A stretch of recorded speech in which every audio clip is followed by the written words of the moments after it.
The forest stood still. A blanket of snow covered everything. The air was frigid, biting at any skin it could find. The old house loomed ahead. WRAITH House. Its windows were dark eyes, watching. The trees creaked in the wind. Their branches were skeletal fingers reaching out.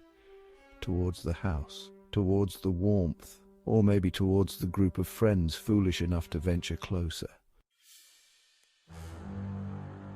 "You scared?" Max grinned, his breath clouding the air.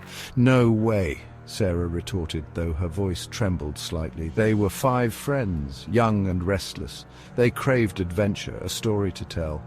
WRAITH House, with its spine-chilling tales, was the perfect dare. They had heard the whispers, stories of disappearances, of cold spots and ghostly apparitions. Tonight, they would see for themselves if the legends were true.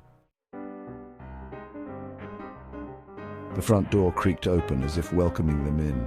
Dust hung heavy in the air, thick with the scent of decay. Cobwebs draped everything like macabre decorations. The house was a tomb, frozen in time. Each footstep echoed in the silence. The floorboards groaned under their weight. The house felt alive, watching, waiting.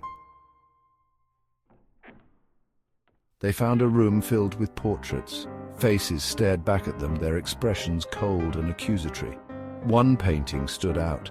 A woman in a black dress, her eyes piercing, a haunting smile playing on her lips. "Creepy," whispered Emily, shivering. The temperature in the room seemed to drop.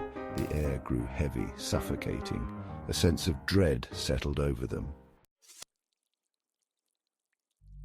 A noise, a soft whisper just at the edge of hearing. They turned, hearts pounding. "Nothing, just the wind," said Chris, his voice strained. But the whispers continued. Footsteps echoed from the hallway. A floorboard creaked above them. They were not alone. Panic started to rise. Their bravado from earlier was gone, replaced by a chilling fear. The house was playing with them, toying with their senses. "Where's David?" Sarah's voice was high-pitched, panicked. They searched, their calls echoing, unanswered. The house seemed to shift around them, hallways stretching, rooms disappearing. It was a labyrinth designed to confuse and disorient. Fear turned to terror. They were trapped in a nightmare, hunted by something they couldn't see.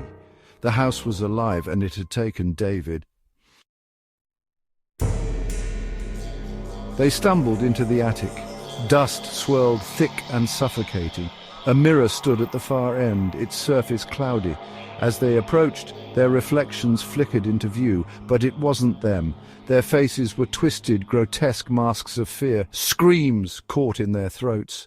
The mirror showed them their deepest fears, their imminent demise. A cold breath caressed their necks. The air crackled with energy. The house moaned around them. The floor vibrated.